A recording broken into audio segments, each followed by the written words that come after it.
Hi Stampers, I'm Meg from LovenStamps, and Painted Poppies is my featured stamp set this month for the card tutorials that you can get from me free by placing an online order in my store during the month of January.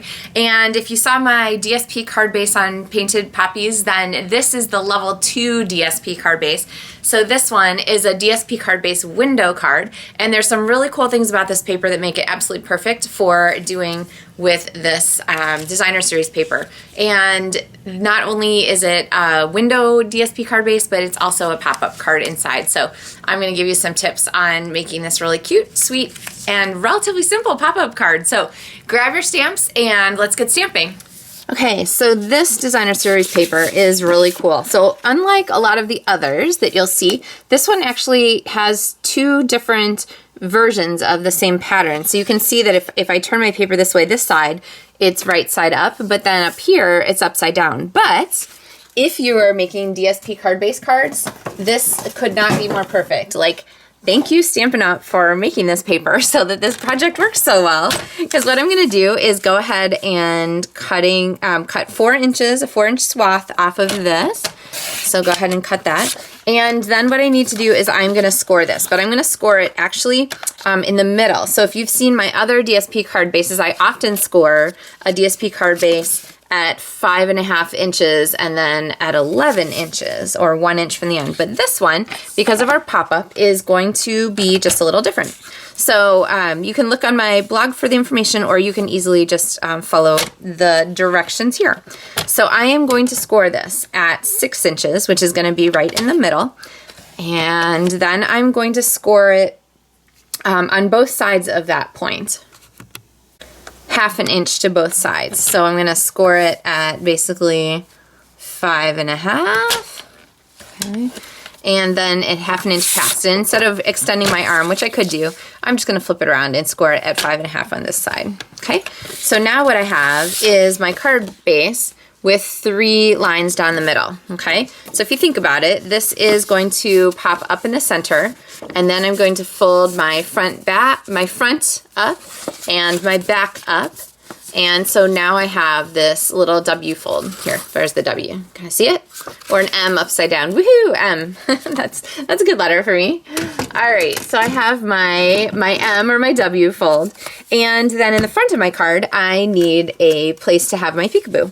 And the dies that are included in this stamp set, are included with this die set, the coordinating painted labels dies, give you 2 different window sizes. So, and actually you could even choose to use the big circle as a window size. So I'm going to go ahead and place this on here and go ahead and die cut my window, and then also some other pieces for my card. Okay, so there's our window, and this piece is really pretty. A great thing to set aside for sure for another project. And then we can go ahead and start putting our card together. So I have my flowers here and my medallions that are going to go along with our card. And then the other thing that I didn't show you earlier was these little pieces here. Now this is a greeting strip, but it has a really nice curved corner to it. And the way you do that is by cutting a strip here. Now you could cut this out of a larger piece and then cut a strip, but sometimes it's hard to get the lines really nice and straight and parallel. So I like to use just a strip that's already, you know, perfectly strip shaped, and then give it some cute ends there.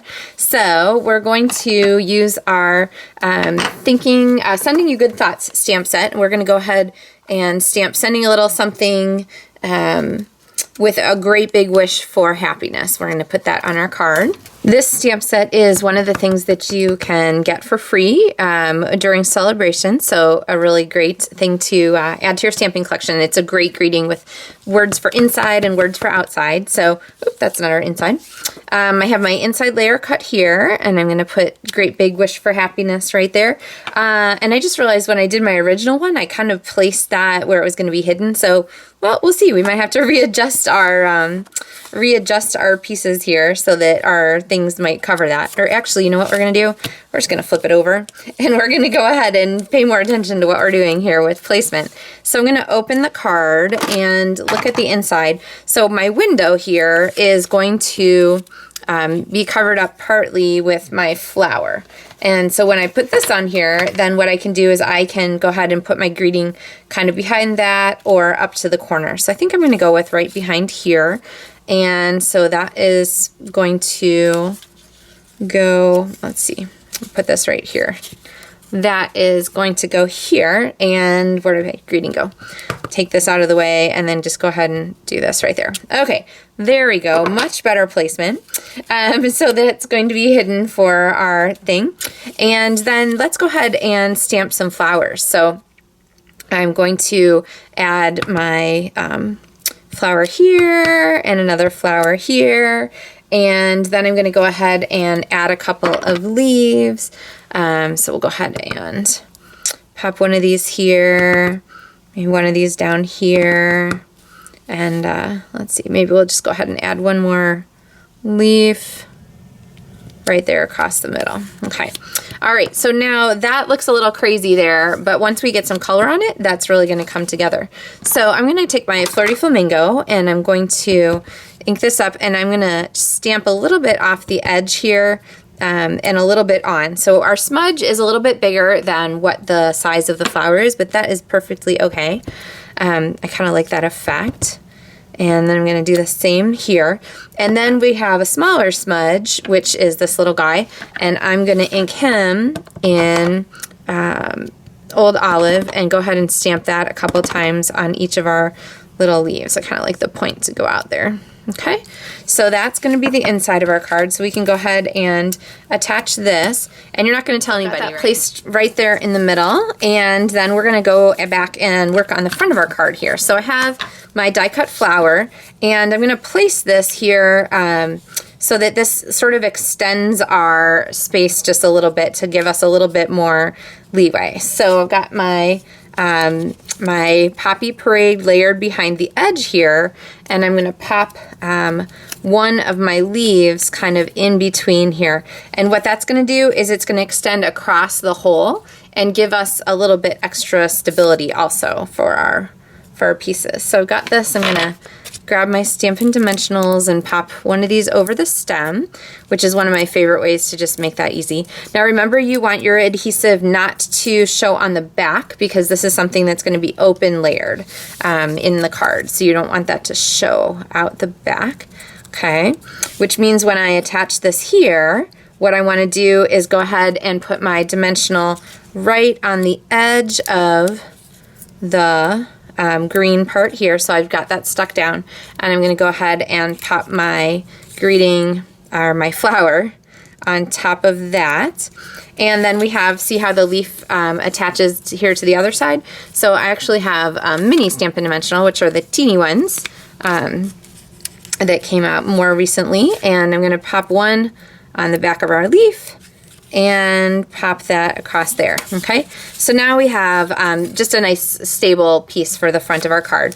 And then our sending you a little something is going to go here with a dimensional on the back of one side, and I'm gonna go ahead and pop this across here too. And if you want, you can even attach it to the back of the flower, and then it's just that much more stable right there. I think I'm going to leave it. But you're probably curious about this pop-up element for the front. This is really simple. So I'm going to go back on the outside of my card and go ahead and just close this up so that this is one layer that just to stick together and doesn't open, okay? And then on the inside of our card, I'm going to go ahead and take one of these pretty die-cut flowers and pop this on to another one of those red medallions, and then this is going to go right here on our card. Now, you can use the liquid glue for this if you want to. You just need to be really careful that you don't over glue it, because if the glue squishes out and dries, it's going to glue your card shut. So I'm going to go ahead and put just a little bit on there. Remember, it can't go below the fold because it can't prevent your card from shutting. And then you can kind of see on the back that that was just good placement there so that my pop-up element works, okay? And then you could write your greeting and so forth. So really fun pop-up card. Oh, I think we're missing something. And good thing I have my glue handy because this card needs some Peaceful Poppy sequins. And all right, this is a little crazy. I'm gonna kind of clear the deck here a little and go a little wild with my my pieces. And if you didn't see, if you haven't seen me stamp these poppies yet with the way the outlines and the shading and so forth works with the layered stamps here, then you can go ahead and check one of my other poppies video tutorials for those details. Or, you know, I did that on the inside of the card, so same idea. But for the outside of my card, I am going to go ahead and just put a lot of dots on here. I love this paper. It has this fun dotty element to it, so I'm going to go a little crazy and try not to do them in a line, try and get like a little bit of variation, triangles, kind of that thing. And then kind of like embossing powder. If this was embossing powder, I would just pour it on. I know, like try not to freak out here, but I'm just gonna pour sequins over the top of my card. What could be more fun, right? Like, is that glittery or what? Oh, just dump them all in there. Who cares, right? Because what you're going to do is you're going to shake them off just really gently, because remember that glue doesn't grab instantly. So give that a just gentle shake, and then anything that's there, I'm just going to go ahead and squish down just a little bit with my finger to kind of encourage it to stay. Okay, and then I am going to go ahead and set that part to dry, and then of course all my sequins here I'll put back in the container to save for other cards later. But I hope this will give you some really fun ideas on things that you can do with the Peaceful Poppies Designer Series paper and the Peaceful Poppies Painted Poppies stamp set and Painted Labels dies. This is a really great, sweet combination. So many beautiful projects you can make with it. And the 4 that I'm giving you as part of my online ordering gift for the month of January is just a touch on the many, many possibilities. So remember, if you're ordering through my online store, you can use my hostess code for the month of January and get the 4 tutorial printable bundle as a download, so you can download that and print it when you've placed an order. And then also card kits to go. LovenStamps card kits to go is something that I do each month. When you place an order through my store that's $50 or more, then you get 2 card kits in the mail, and that includes the cardstock and the embellishments, everything pre-cut, along with directions and some photos and things like that. So a really fun way to use what you've got, or you can just plan ahead and you can order the stamps and so forth that you'll need for those projects. So information on that is on my blog and on my website at LovenStamps.com. And I am in love with these poppies. I hope you are too, and I look forward to sharing more projects with you soon. Thanks so much for watching. Happy stamping.